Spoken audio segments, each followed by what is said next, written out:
अल्हम्दुलिल्लाह रब्बिल आलमीन वल आक़िबतु लिल मुत्तक़ीन वस्सलातु वस्सलामु अला सय्यिदिना व मौलाना व शफ़ीइना व हबीबिना व रहीमिना व करीमिना व मुईनिना व मुगीसिना व मअवाना व मलजाना सय्यिदिना व मौलाना मुहम्मद व अला आलिहि तय्यबीन अत्ताहिरीन व अस्हाबिहिल हादीन व औलियाइ उम्मतिही व उलमाइ मिल्लतिही व साइरि उम्मतिही अजमईन। अम्मा बअदु फ़अऊज़ु बिल्लाहि मिनश शैतानिर रजीम। बिस्मिल्लाहिर रहमानिर रहीम।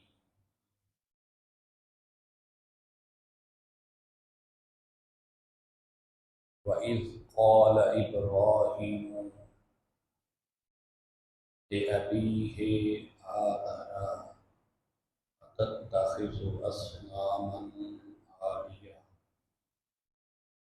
इन्नी अराका व क़ौमका फ़ी ज़लालिन मुबीन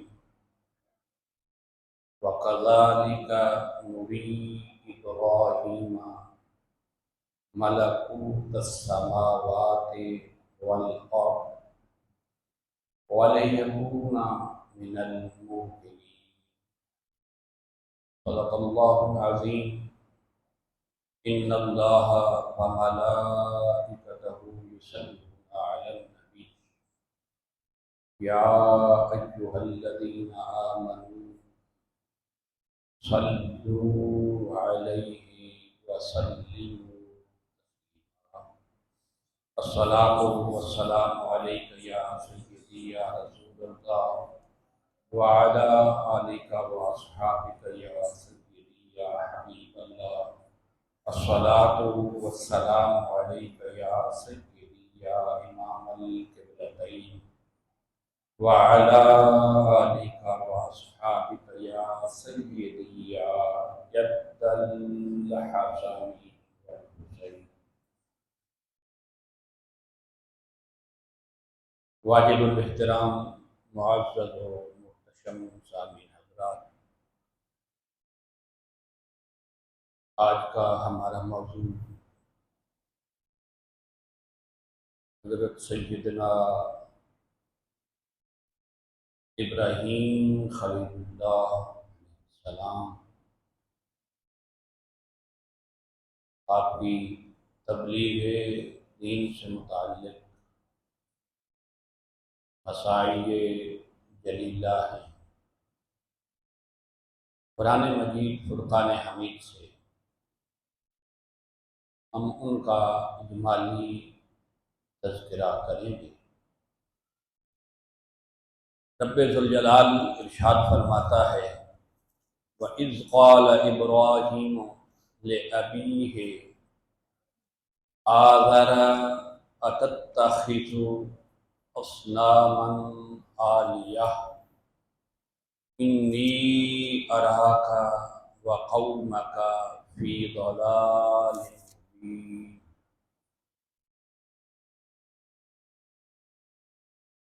और जब इब्राहीम अलैहिस्सलाम ने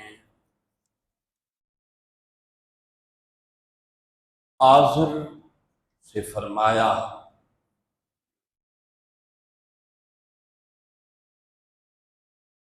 अतत्तख़िज़ु अस्नामन आलिहा, क्या तुम बुतों को खुदा बनाते हो। इन्नी अराका व क़ौमका फ़ी ज़लालिन मुबीन, बेशक मैं तुम्हें और तुम्हारी कौम को खुली गुमराही में देखता हूँ। हज़रत सैयदना इब्राहीम अलैहिस्सलाम, आपका इसमें गिरामी इब्राहीम और लक़ब अबू तैफ़ान है, क्योंकि आप बहुत बड़े मेहमान नवाज थे,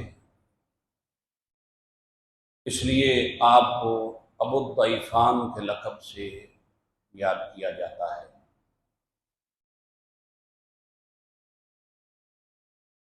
आप अलैहिस्सलाम की विलादत बाशहादत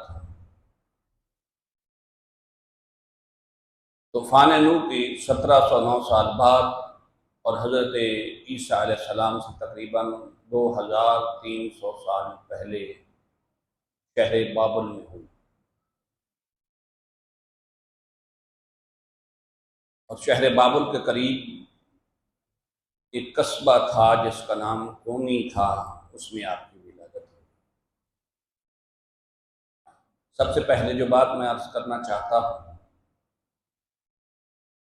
कुरान मजीद फुरकान हमीद में लफ्ज़ अब के साथ आज़र का नाम आया है।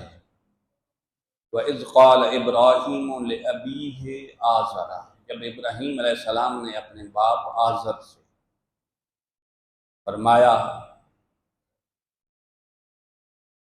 आज़र चूंकि हालत कुफ्र में मरा, बाज़ लोग इसको हज़रत सैयदना इब्राहीम अलैहिस्सलाम का बाप कहते हैं, मगर हकीकत ये है कि आपके वालिद गिरामी का नाम तारुफ था, आपका चचा जो है ये आज़र था, और इसने इब्राहीम अलैहिस्सलाम की दावत पर भी आपके दीन को कबूल ना किया और हालत कुफ्र में मरा।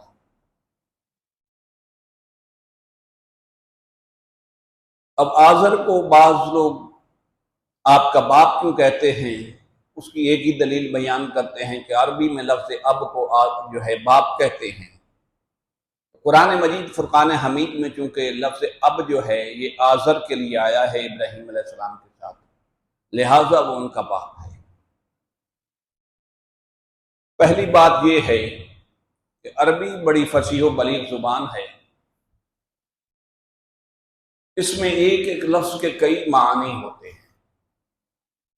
अब लफ्ज़ अब जो है ये अरबी में सिर्फ बाप के लिए इस्तेमाल नहीं होता, बल्कि चचा के लिए भी इस्तेमाल होता है, मामू के लिए भी इस्तेमाल होता है, दादा के लिए भी इस्तेमाल होता है, और उससे ऊपर जितनी नस्ल चलती जाए उसके लिए लफ्ज़ अब इस्तेमाल होता है।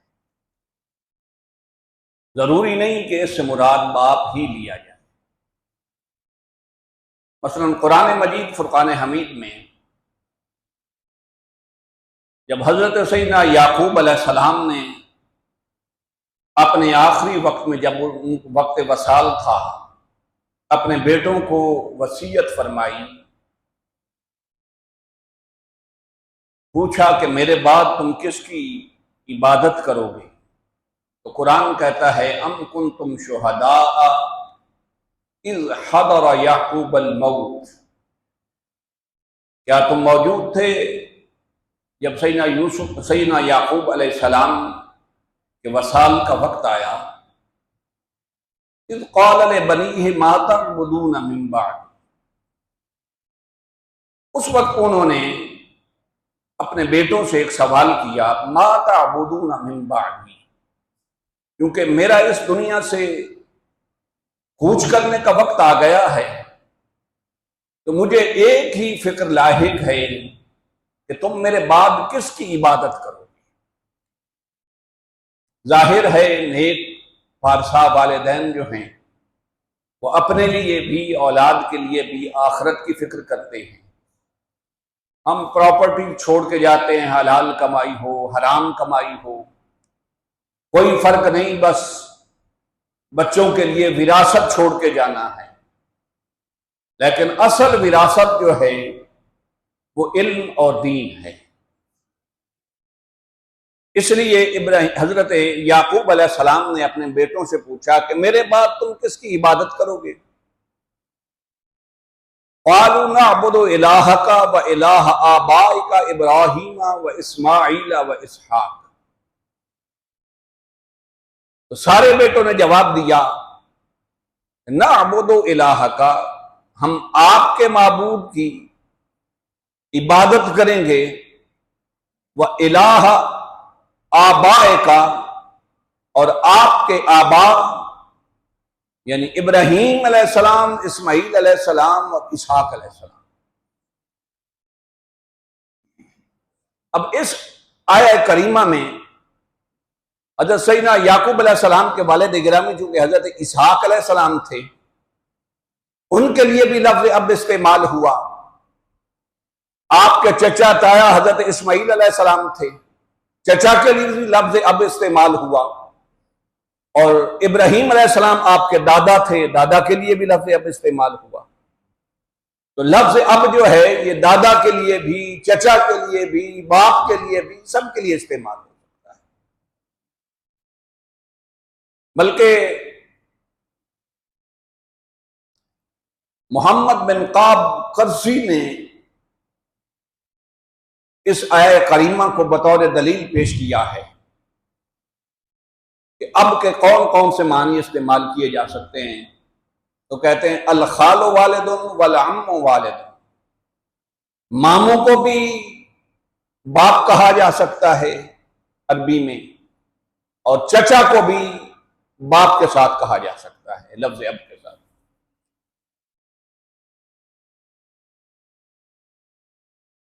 अब जरा हदीस पाक की तरफ देखते हैं। आका अलैहिस्सलातु वस्सलाम ने अपने चचा हजरत अब्बास रजी अल्लाह तआला अन्हु के लिए भी लफ्ज अब इस्तेमाल फरमाया। हदीस पाक में है, आका अलैहिस्सलातु वस्सलाम ने फरमाया, रुद्दू अलैया अबिल अब्बास, मेरे बाप अब्बास को मुझ पर पेश करो। चूंकि हजरत अब्बास बिन अब्दुल मुत्तलिब रदी अल्लाह तआला अन्हु आका अलैहिस्सलातु वस्सलाम के चचा हैं, मगर इस हदीस में आका अलैहिस्सलातु वस्सलाम ने अपने चचा के लिए भी लफ्ज अब इस्तेमाल किया। और फिर इस पर एक बहुत बड़ी कवी दलील भी है, क्योंकि आका अलैहिस्सलातु वस्सलाम हजरत सैयदना इब्राहीम अलैहिस्सलाम की नस्ल मुबारक में से हैं। आका अलैहिस्सलातु वस्सलाम का फरमान है, अल्लामा महमूद अहमद आलूसी ने इसको रूहुल मानी में नकल किया। वो फरमाते हैं कि चूंकि आका अलैहिस्सलातु वस्सलाम ने इरशाद फरमाया कि मेरे अबाओ अजदाद में कोई भी काफिर नहीं गुजरा, कोई भी काफिर नहीं गुजरा। अब इब्राहीम अलैहिस्सलाम चूंकि आका अलैहिस्सलातु वस्सलाम के अबाओ अजदाद में से हैं, और आका अलैहिस्सलातु वस्सलाम को उन्होंने अपनी नस्ल पाक में अल्लाह रब्बुल इज्जत से मांगा था, तो सैयदना इब्राहीम अलैहिस्सलाम के लिए कि आका अलैहिस्सलातु वस्सलाम ने फरमाया कि मेरे अबाओ अजदाद में से कोई शख्स जो है वो काफिर नहीं हो सकता। आका अलैहिस्सलातु वस्सलाम क्योंकि हजरत इब्राहीम अलैहिस्सलाम की औलाद में से हैं। अब अगर आज़र को इब्राहीम अलैहिस्सलाम का बाप माना जाए तो वो तो काफिर था, जबकि मेरे आका ने फरमाया कि मेरे अबाओ अजदाद में से कोई काफिर नहीं हो सकता। सारे ताहिर सुल्बों और रहमों से मुंतकिल होते हुए आए। अब अल्लामा महमूद अहमद आलूसी फरमाते हैं कि अहले सुन्नत वल जमात का इस बात पर इत्तेफाक है कि आज़र जो है ये सैयदना इब्राहीम अलैहिस्सलाम का बाप नहीं था, और उसकी दलील भी यही है कि चूंकि नबी करीम अलैहिस्सलातु वस्सलाम के अबाओ अजदाद में से कोई काफिर नहीं हो सकता। आका अलैहिस्सलातु वस्सलाम ने फरमाया मैं हमेशा पाक पुख्तों से पाक रहमों की तरफ मुंतकिल किया गया हूं, इसलिए काफिर जो होता है वो तो मुशरिक जो होता है वो तो नजस होता है। और हुजूर ने फरमाया कि मेरे अबाओ अजदाद सारे जो हैं वो पाक सुल्बों और पाक रहमों में मुंतकिल होते रहे। कुरान कहता है इन्नमल मुशरिकून नाजसून, बेशक मुशरिक तो नापाक लोग हैं। अब अगर इब्राहीम अलैहिस्सलाम के चचा को उनका बाप कहा जाए आजर को, वो कुफ्र की हालत में मरा, वो तो काफिर था और काफिर नजस होते हैं। इसलिए ये हदीस पाक भी इस पर कवी दलील है कि आजर इब्राहीम अलैहिस्सलाम का चचा था, बाप नहीं था। इब्राहीम अलैहिस्सलाम के वालिद गिरामी का नाम तारुख था।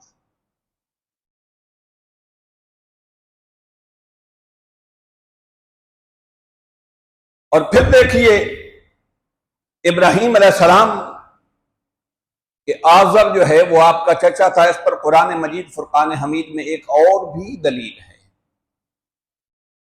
इब्राहीम अलैहिस्सलाम आजर के लिए उसके मरने के बाद दुआए मगफिरत करते रहे, इस्तिगफार करते रहे। पहले दुआए मगफिरत करते रहे उसके मरने से पहले।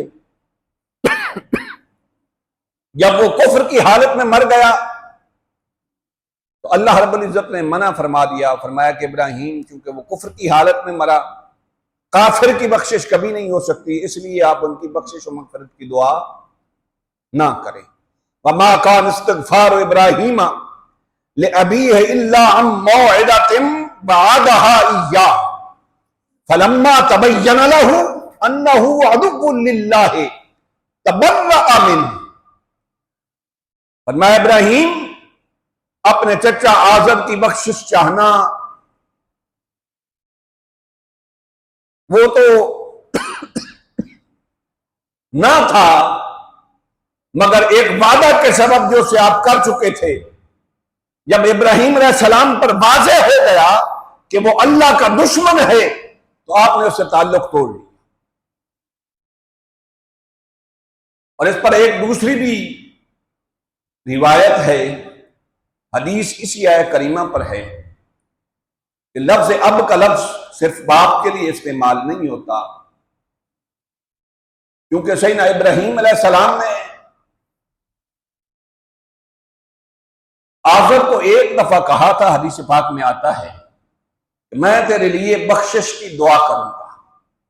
अब चूंकि इब्राहीम अलैहिस्सलाम अल्लाह के नबी थे, नबी अपना वादा जरूर निभाता है, वादा खिलाफी नहीं करता, इसलिए उन्होंने अपना वादा निभाने की खातिर अल्लाह रब्बुल इज्जत से आजर की बख्शिश की दुआ की।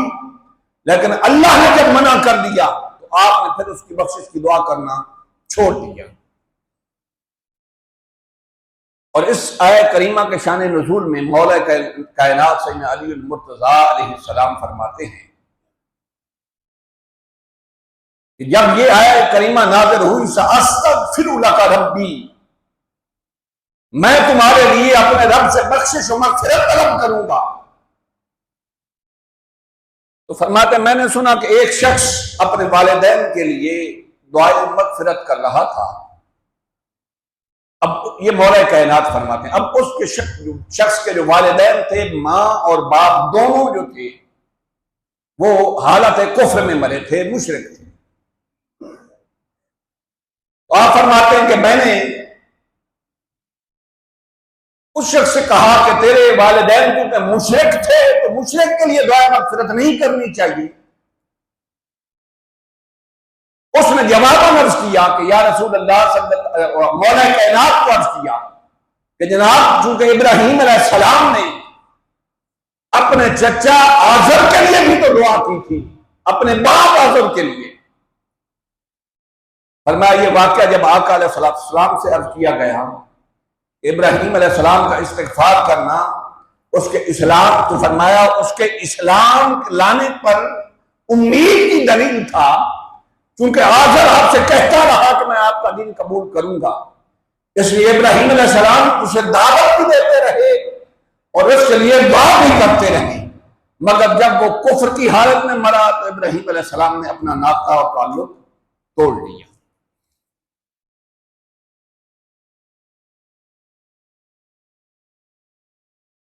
अब एक आखिरी रिवायत इस पर, वो ये है कि जब नमरूद और उसकी कौम इब्राहीम अलैहिस्सलाम को आग में डालने का इरादा कर रहे थे। नमरूद ने अपनी सारी सल्तनत में लोगों से कहा कि लकड़ियां इकट्ठी करें, इतनी लकड़ियां इकट्ठी की जाएं कि जब उनको आग लगाई जाए तो आसमान के करीब से उस ऊपर से परिंदा भी ना गुजर सके। अब सारी सल्तनत में लकड़ियां इकट्ठी की गई तो एक बूढ़ी औरत भी लकड़ियां इकट्ठी करने लगी इब्राहिम अलैहिस्सलाम के लिए आग जलाने के लिए। इब्राहिम अलैहिस्सलाम ने देखा कि जब ये बूढ़ी औरत, जिसकी इस कौम में, इस सल्तनत में कोई औकात और हैसियत भी नहीं है, ये भी मेरे लिए आग जलाने के लिए लकड़ियां इकट्ठी कर रही है। अल्लाह रब्बुल इज्जत की बारगाह में अर्ज की कि मालिक, मेरी सारी कौम तो मेरी मुखालिफ हो गई, अब तू ही मेरा जो है वो कारसाज है, तू ही मेरी मदद करने वाला है। हस्बयल्लाहु व निअमल वकील। तो अल्लाह रब्बुल इज्जत ने फिर जवाब दिया, आग को हुक्म दिया, फरमाया या नारुकूनी बरदम व सलामा अला इब्राहीम। अल्लाह ने फरमाया, ए आग, इब्राहीम अलैहिस्सलाम पर ठंडी भी हो जा और सलामती वाली भी हो जा। अब मौला कायनात इस आयत करीमा की तफसीर में फरमाते हैं कि अल्लाह ने फरमाया, ये जो कुलना या नारुकूनी बरदा, ए आग इब्राहीम अलैहिस्सलाम पर ठंडी हो जा, तो साथ ये क्यों फरमाया व सलामन, और सलामती वाली हो जा। तो मौला कायनात फरमाते हैं कि अल्लाह ने जब आग को हुक्म दिया कि ठंडी हो जा, अब आग इतनी ठंडी हो जाती कि इब्राहीम अलैहिस्सलाम को आग में सर्दी लगना शुरू हो जाती। तो खल्ला के आलम है ना, उसके हुक्म पे सारी कायनात चलती है। तो अल्लाह के हुक्म पर आग इतना ठंडी हो जाती कि भड़कती आग में इब्राहीम अलैहिस्सलाम को सर्दी लगना शुरू हो जाती। इसलिए फरमाया व सलामा, आए आग ठंडी हो जा मगर सलामती वाली हो जा, ना इब्राहीम को तो इसे तपश पहुंचे, ना उन्हें तो इसे ठंडक लगे। अब इस आया करीमा के तहत एक रिवायत मिलती है, फ़क़ाल अम्मुहु मिन अजली दफ़अन हो, जब आग ठंडी हो गई उसी आपके चचा आज़र ने कहा कि इब्राहीम, तुझ पर आग तो मेरी वजह से ठंडी हुई।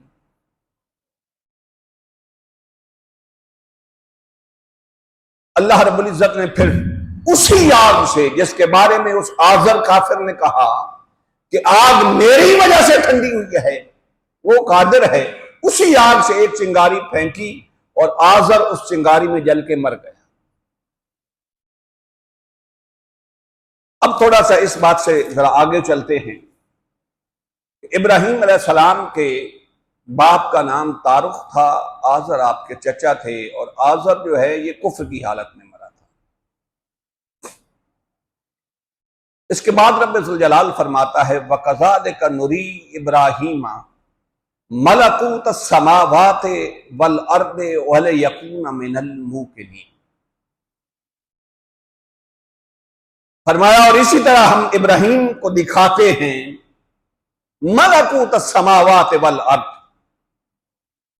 सारी आसमान और जमीन की बादशाही, वल यकून मिनल मूकिनीन, ताकि वो ऐनुल यकीन वालों में से हो जाए। मुफस्सिरीन इकराम बयान फरमाते हैं कि बाज़ ने कहा कि इस मलकूत से मुराद, जो फरमाया जमीन और आसमान की बादशाही, इस मलकूत से मुराद सल्तनत काहिरा थी कि वो सारी बादशाही आपको दिखाएंगे। मगर मुहक्किकीन मुफस्सिरीन ये फरमाते हैं कि मलकूत समावात वल अर्द से मुराद ये है कि अल्लाह रब्बुल इज्जत ने इब्राहीम अलैहिस्सलाम को जमीन और आसमान की सारी चीजों का मुशाहिदा फरमाया, यहां तक कि चांद, सूरज, पहाड़, दरख्त, दरिया, जमीन और आसमान का जर्रा जर्रा आपके सामने अयां हो गया। और इस तरह आपने जमीन और आसमानों के जर्रे जर्रे का मुशाहिदा किया। कि आप पर सातों आसमान मुनकशिफ कर दिए गए और आसमानों में जितनी मखलूकात थी, मखलूकात का जर्रा जर्रा आप पर आश्कार कर दिया गया। यहां तक कि आपने ऊपर नजर उठाई तो अर्श इलाही तक चली गई, और फिर जब नीचे नजर की तो फरमाया सातों जमीनें जो हैं वो आप पर मुनकशिफ हो गई, और जमीन के जर्रात तक आपके सामने अय्या हो गए। अब एक खूबसूरत हदीस है जो आपके सामने रखने लगा हूं। इब्राहीम अलैहिस्सलाम पर अल्लाह रब्बुल इज्जत ने जमीन और आसमान को कैसे मुनकशिफ किया। मौला कायनात से रिवायत है, जब सैयदना इब्राहीम अलैहिस्सलाम पर जमीन और आसमान मुनकशिफ कर दी गई तो आप चूंकि ऊपर नजर उठाते तो अर्श इलाही तक चली जाती, नीचे नजर करते तो सातों जमीनों से पार चली जाती, दाएं बाएं इधर नजर फरमाते आखिरी हद तक जर्रा जर्रा आपके सामने अय्यां हो जाता। अब एक दफा आपने देखा कि रूए जमीन के किसी दूसरे कोने पे जाके आपकी निगाह पड़ी तो एक शख्स गुनाह कर रहा था। जब आपने उसको गुनाह में मुलव्वस पाया तो आपने उसके लिए दुआ की और वो मर गया। हदीस पाक में आता है कुछ दिन गुजरे, फिर आपने देखा कि जमीन के एक कोने पर एक और शख्स गुनाह कर रहा है। जब उसको गुनाह करते देखा, हजारों करोड़ों माइल्स का सफर था, देखा वही उसके लिए बद दुआ की, वो भी मर गया। अब मौला कायनात फरमाते हैं हदीस पाक में कि अब तीसरी बार फिर इब्राहीम अलैहिस्सलाम ने किसी को गुनाह करते देखा तो फिर बद दुआ करने लगे, तो अल्लाह ने फरमाया इब्राहीम हाथ नीचे कर ले। अब ऐसे गुनाहगारों को मरने की दुआ करता रहेगा, क्योंकि तू मुस्तजाब दावत है, तो मेरे बंदों की हलाकत की दुआ ना किया कर। देखिए अल्लाह को गुनाहगार भी मखलूक हो तो कितनी अल्लाह रब्बुल इज्जत को मखलूक पसंद है, और अल्लाह को कितना अपने बंदों से प्यार है। फरमाया इब्राहीम तू उसके गुनाह देखता है तो मेरा बंदा ना, लिहाजा कोई जितना गुनाहगार क्यों ना हो, इब्राहीम उसकी हलाकत की दुआ न किया कर, हाथ नीचे कर ले। इब्राहीम अलैहिस्सलाम ने अपने हाथ नीचे कर लिए। अल्लाह रब्बुल इज्जत ने फरमाया कि इब्राहीम देखें वो कितना करीम मालिक है। फरमाया इब्राहीम इस दुनिया में तीन किस्म के लोग होंगे। पहली किस्म के वो लोग होंगे जो सारी जिंदगी गुनाह करेंगे, अमाल नामे में एक भी नेकी नहीं होगी, मगर जब उनका आखिरी वक्त आएगा तो उससे पहले मैं उन्हें तौबा की तौफीक दे दूंगा। सारी जिंदगी गुनाह करके आखिर में मुझसे तौबा कर लेंगे तो मैं उन्हें बख्श दूंगा। अब ऐसे अकड़े ना फिरें, जिंदगी का भी तो कोई नहीं ना पता, ये तो उसकी तौफीक से अगर तौबा की तौफीक दे। हर सांस को जिंदगी का आखिरी लम्हा तसव्वुर करना चाहिए। पर मैं एक किस्म के लोग तो वो होंगे जो अपनी जिंदगी के आखिरी अय्याम में मुझसे तौबा कर लेंगे, मैं उन्हें बख्श दूंगा। फिर फरमाया दूसरी किस्म के लोग वो होंगे जिन्हें तौबा का मौका नहीं मिलेगा और वो गुनाहों की हालत में इस दुनिया से चले जाएं। अब उन्होंने खुद तो मुझसे तौबा नहीं की थी, मगर उनकी औलाद इतनी नेक और साले होगी कि वो मेरी तस्बीहात कर करके, मेरी इबादत कर करके रूए जमीन को तस्बीहात से भर देंगे। नेक औलाद भी तो इंसान के लिए शर्फ की बात है, बरकत की बात है। तो फरमाया वो लोग खुद तौबा नहीं कर सकेंगे, मगर उनकी औलाद चूंकि नेक होगी, अब उनकी औलाद की वजह से मैं वालिदैन की भी बख्शिश कर दूंगा।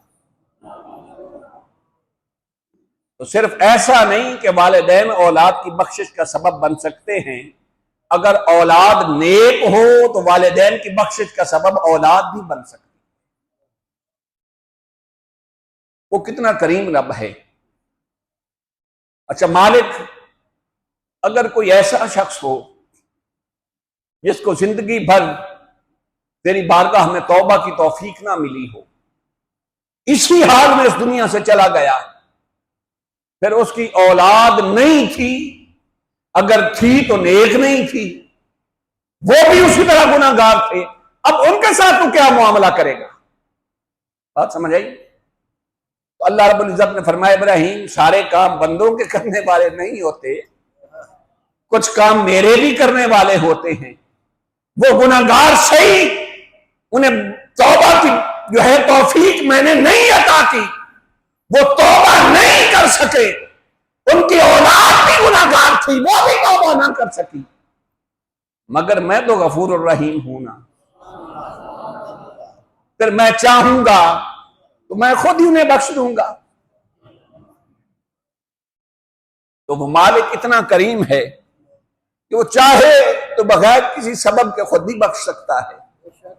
इसलिए फरमाया, इब्राहिम मेरे बंदों की हलाकत की दुआ ना किया कर, ये मुझे बहुत प्यारे हैं। कोई जिंदगी में किसी का काम मुझे पसंद आ गया, मैं सारी जिंदगी के गुनाह नहीं देखूंगा, उस एक नेकी की सबब उसे बख्शूंगा।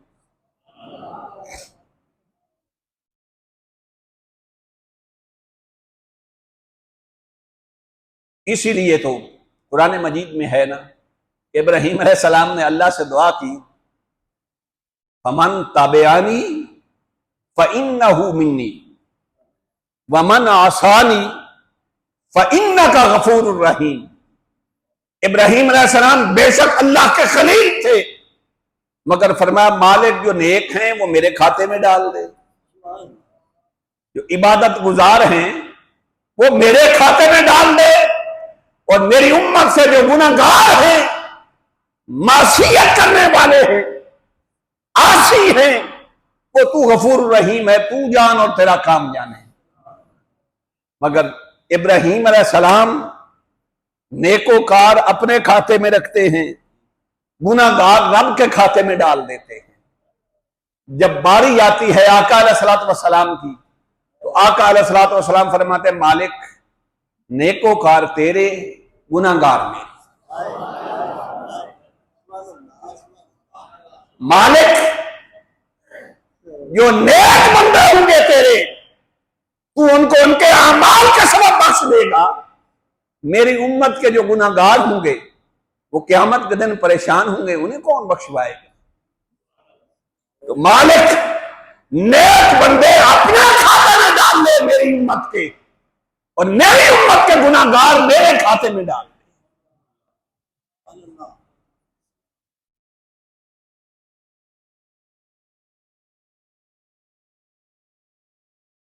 आका अलैहिस्सलातु वस्सलाम तो इस उम्मत को रब्बुल इज्जत से अदना के मकाम पर मुलाकात में भी नहीं भूले। देखिए, आप नमाज पढ़ते हैं ना, बड़ी खूबसूरत बात है, तवज्जो कीजिएगा। नमाज पढ़ते हैं ना, अत्तहिय्यातु लिल्लाहि वस्सलावातु वत्तय्यिबातु अस्सलामु अलैका अय्युहन नबी व रहमतुल्लाहि व बरकातुहु अस्सलामु अलैना व अला इबादिल्लाहि सालिहीन। जब आका अलैहिस्सलातु वस्सलाम मेराज पर गए ना, मैं सिर्फ एक नुक्ता अर्ज करना चाहता हूं कि आका अलैहिस्सलातु वस्सलाम अपनी उम्मत के लिए कितने करीम। और किसी नबी की बारी आए तो कहे, मालिक गुनाहगार तेरे, नेकोकार मेरे। भाई गुनाहगारों के साथ तेरी जो मर्जी है कर, नेकोकार मेरे खाते में डाल दे। मगर बारी आए आका अलैहिस्सलातु वस्सलाम की, तो आका फरमाया, मालिक नेकोकार तेरे, तू उनसे राजी रहे, गुनाहगार मेरे खाते में डाल दे। जब आका अलैहिस्सलातु वस्सलाम मेराज पर तशरीफ ले गए, तो रब ने पूछा कि हबीब तू उस वतन से आया है ना, उस जहान से आया है, तो मेरे लिए तोहफा क्या लाया है? आका अलैहिस्सलातु वस्सलाम ने अर्ज की, अत्तहिय्यातु लिल्लाहि वस्सलावातु वत्तय्यिबातु। मालिक मेरी सारी इबादत, सुनिए उम्मत की बख्शिश आका कैसे करवाते हैं। अर्ज की मालिक मेरी सारी इबादत, मेरे सारे सजदे, मेरी सारी तेरी बारगाह में तस्बीहात, बदनी इबादत, माली इबादत, मेरा सब कुछ तेरे लिए। मैं कह दूं ना कि मालिक मेरी सारी इबादत तेरे लिए, पर मेरी उम्मत के गुनाहगार मेरे लिए।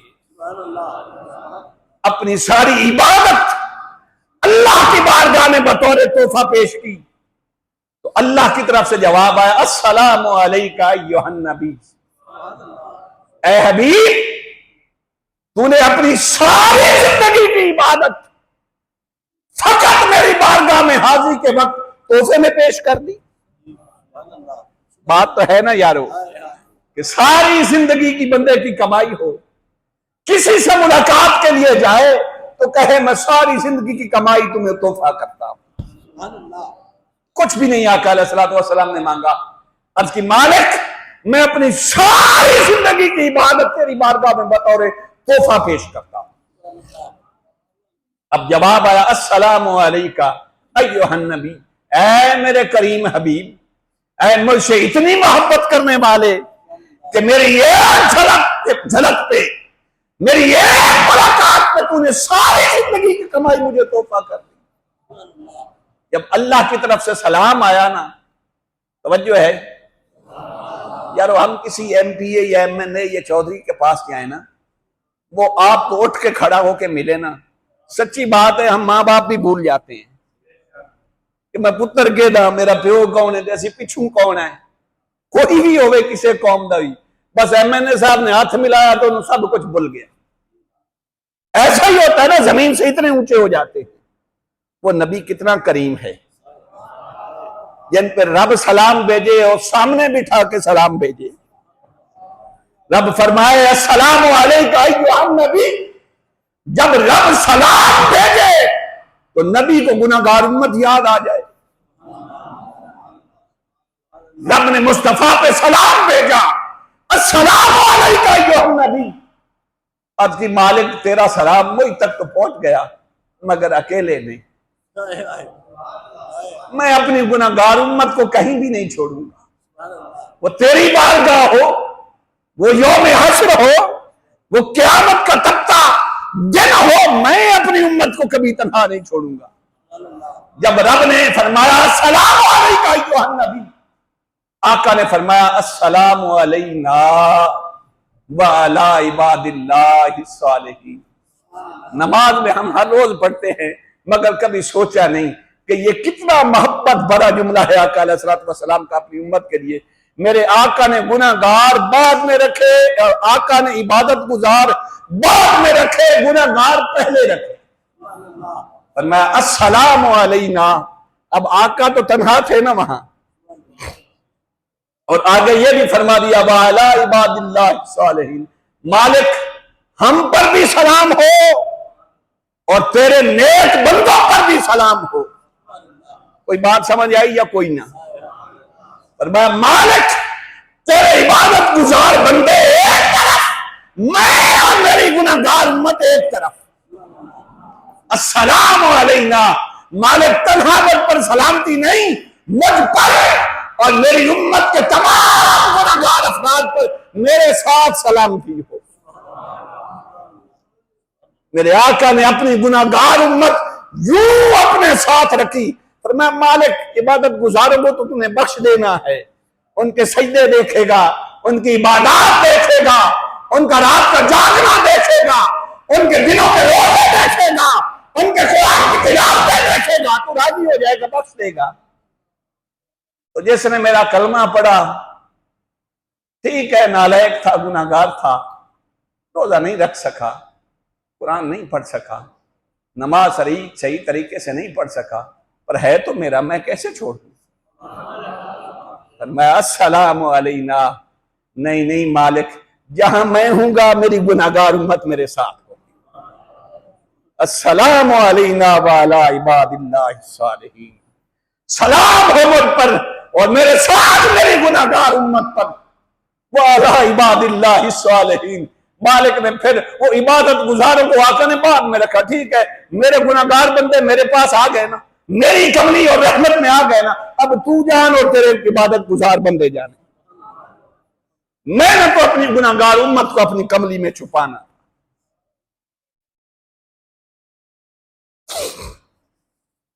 अब चूंकि वक्त के दामन पर गुंजाइश नहीं, जो बात हमने शुरू की थी वो तो दरमियान में रह गई। अगले जुम्मतुल मुबारक से फिर इस मौजू को आगे लेकर चलेंगे। अब यहीं गुफ्तगू यहीं पर ख़त्म करते हैं, क्योंकि ये ज़िलहज का महीना है, तो हम कोशिश करेंगे हज़रत सैयदना इब्राहीम अलैहिस्सलाम की सीरत तय्यबा पर गुफ्तगू करें। अगले जुम्मतुल मुबारक पर फिर अगले मौजू से शुरू करेंगे। ये गुफ्तगू यहीं ख़त्म करते हैं। जाहिर है इब्राहीम अलैहिस्सलाम का यह बड़ा मकाम, दीगर अंबिया का अपना मकाम, पर मेरे आका का तो अपना मकाम है। हुजूर जैसा तो कोई नहीं ना। तो सारी उम्मतें क़यामत के दिन अपनी नबियों की तरफ देखेंगी, आका की गुनाहगार उम्मत अपने नबी की तरफ देखेगी। हुजूर उम्मत को गुनाह इनकार नहीं फरमाएंगे, बल्कि हदीस पाक में आता है लोग भागे हुए हजरत ईसा अलैहिस्सलाम की उम्मत उनके पास जाएगी, बड़ी गर्मी है, सख्ती है, तो अल्लाह से कोई इल्तिजा करें तो इब्राहीम हजरत ईसा अलैहिस्सलाम फरमाएंगे ना भैया जी नहीं सुनता हो, बड़ा सख्त जलाल है, आज ओदा दरवाजा बंद है, आज नहीं सुनता, आज साढ़े आंखें नहीं उन्हें दरवाजा खोलना। तो हदीस पाक में आता है एक एक करके 1,24,000 अंबिया के पास उनकी उम्मतें जाएंगी कि कोई बख्शिश का वसीला करे। सारे जवाब देंगे ना ना ना ना, आज के दिन हमारी नहीं, ओ भाई किसी हो दरवाजे पे जाओ। तो हदीस का पंजाबी तर्जमा सुनावा, हर नबी आखेगा भाई आज मेरे दरवाजे पे नहीं, बेशक मेरी उम्मत हो पर मेरे बस का कम नहीं, आज किसी और दरवाजे पे जाओ। फिर हदीस पाक में आता है कि जुमला अंबिया की उम्मतें इकट्ठी होकर मेरे आका के दरवाजे पे, जब सारी इंसानियत सारे नबियों की उम्मतें मेरे आका के दरवाजे पर जाएंगी, तो मेरे आका फिर ये नहीं फरमाएंगे ज़हबू इला खैरी, किसी और को जाओ, इतने ज्यादा हो, मैं कि अल्लाह नूं इतने लोगों वास्ते आखा, कोई 1 2 4 होंदे तो मैं अर्ज कर दिंदा मालिक इन्हां नूं बख्श दे, ढेर सारे ते तेरी इबादत करन वाले, चलो 2 4 गुनाहगार इन्हां दी बख्शिश कर दे, इतना लोगों की बख्शिश। मेरे आका ये नहीं फरमाएंगे ज़हबू इला खैरी, बल्कि हदीस पाक में आता है आका फरमाएंगे अना लहा, मुस्तफा मुस्कराएंगे और हमें हाँ हाँ आज के दिन बख्शिश वास्ते मैं कल ही हाँ, आज के दिन की बख्शिश वास्ते मैं कल ही हाँ, जितने हो आ जाओ सारे की बख्शिश करवा दें। रब्बे जुल जलाल के हुजूर दुआ है कि रब्बे जुल जलाल में आका अलैहिस्सलातु वस्सलाम की कामिल मोहब्बत और अकीदत अता फरमाए। व आखिर दावा या अनिल हम्दुलिल्लाह।